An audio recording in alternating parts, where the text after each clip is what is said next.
Welcome back to the fourth edition of the Mailbag. I'm John of Forever DM and adventure writer at dumbestdnd.com. Today we're taking a look at a question from LT Falcon, who asks, how do you go about making an evil campaign?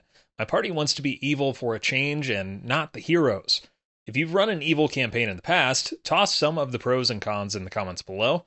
Otherwise, let's keep going. Your party is tired of being the heroes and want to be a bit more evil in their campaign. Fair enough. First, as DM, are you comfortable running a session that way? Some DMs might opt out here, but if you're down to lean into the darker side of D&D, then here are some ideas. First, understand what they mean by evil. True evil or like Dr. Evil Evil, aka Evil Light. Definitely hold a session 0 to understand what they want to see, do, and experience in the evil campaign to get a better sense of what they really mean.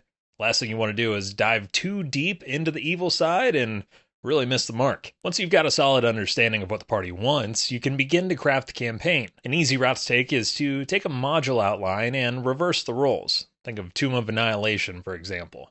Maybe the party is trying to stop Syndra Sylvain from preventing the spread of the Death Curse because they want it to continue spreading. An evil campaign is really all about the evil motivations, or what those motivations really are, and what they're doing, and there should be some overarching ne'er-do-well themes for them to latch onto.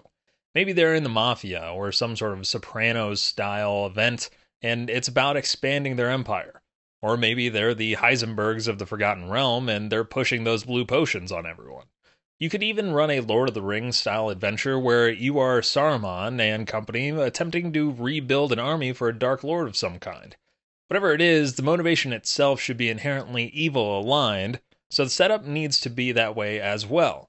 Some other themes to consider here: the spread of corruption and temptation across a region, dark magic and forbidden rituals, twisted objectives that reward the opposite of the normal heroic deeds, and ethical consequences to all of those evil actions. Remember, just like a standard campaign, when folks are doing a good thing and an evil group is trying to prevent them, same thing here. A good group is going to try and prevent them from doing the evil thing. If we go with the Sopranos-style campaign, they're trying to do everything on the hush-hush. They don't want people to know about it, and they're trying to hide from a larger organization who's trying to catch them in the act of doing these things. There are also ethical consequences to the evil actions.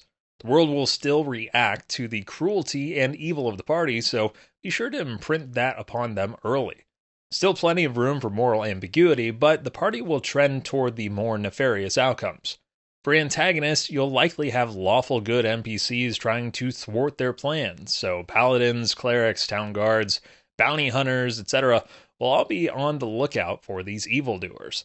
Running an evil campaign is still similar to a standard campaign, but a lot of the hooks and storylines are reversed. So Curse of Strahd, but you're assisting Strahd with continuing his reign, but maybe tired of being under his thumb.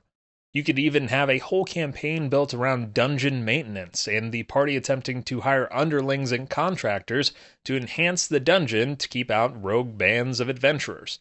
This is more evil light, but it sounds fun to me. Last thing to consider, and granted there are many things to consider, it's redemption arcs and internal struggle. Maybe there's someone in the evil party that is starting to reconsider their choices and the choices of the party at large.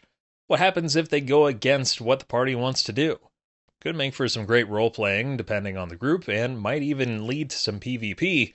Again, all things to discuss at Session 0. Running an evil campaign can be tough, so it's helpful to have experienced players that will stick to the plan, but as long as you understand the boundaries and motivations, it can be just as fun as any other campaign. Similar, many people warn about an evil campaign being the first campaign of a DM, but you're welcome to try it out. Let me know in the comments what other things should be considered when starting an evil campaign, either from a party perspective or from a DM perspective. If you have more mailbag questions, feel free to toss those below as well, or reach out to us on pretty much any social media that we're on. Till next time, roll high, stay ridiculous, and thanks for watching.